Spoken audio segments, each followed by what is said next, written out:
কলকাতা পুলিশের ডিসি অভিষেক বন্দ্যোপাধ্যায়ের ডান হাত, একসময়ের কালীঘাটের দাপুটে ওসি, এবার কার্যত ইডির জালে গ্রেপ্তার হয়ে জেরায় গল গল করে সব ফাঁস করলেন নিজে বাঁচার জন্য, এবং এর সঙ্গে জড়িত যারা তৃণমূলের বড় মাথা তাদের নামও ফাঁস করলেন।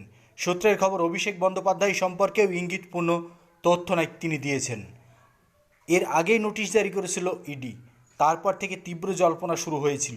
সেই জল্পনা সত্যি করেই শেষ পর্যন্ত গ্রেপ্তার কালীঘাট থানার প্রাক্তন ওসি। প্রায় 11 ঘন্টার বেশি সময় ধরে গ্রেপ্তার করে জিজ্ঞাসাবাদ করা হয় তাকে। সোনাপাপ্পু মামলাতেই গ্রেপ্তার করা হয় তাকে।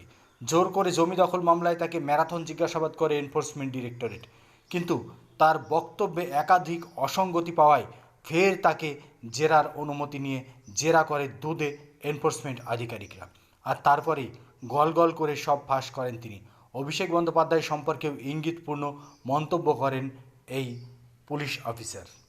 এদিন সকাল 11টা নাগাদ সিজিও কমপ্লেক্সের ইডি অফিসে আসেন শান্তনু বিশ্বাস। এর আগে থেকে তাকে একাধিকবার তলব করা হলেও হাজিরা এড়িয়েছিলেন। জমি দখল, তোলাবাজি, বেআইনি অস্ত্র রাখা, গরু পাচার, একাধিক ক্ষেত্রে যে টাকা কালীঘাটে পৌঁছতো তার এক কথায় সামালদার হিসাবে কাজ করত এই শান্তনু। কালীঘাট সূত্রে প্রাক্তন থানার ওসির কীর্তিকলাপে নাজেহাল অবস্থা হয়েছিল ওই এলাকার স্থানীয় বাসিন্দাদের। তৃণমূল বিরোধী কথাবার্তা বললে তাকে রাত্রিবেলায় তুলে নিয়ে গিয়ে বেদম মারধর করত এই ওসি শান্তনু।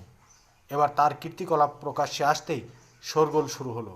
শান্তনুর মুখে এবার তৃণমূলের হেভিওয়েট নেতাদের নাম। এবার পরপর গ্রেপ্তারি পালা সেই সব হেভিওয়েট নেতাদের।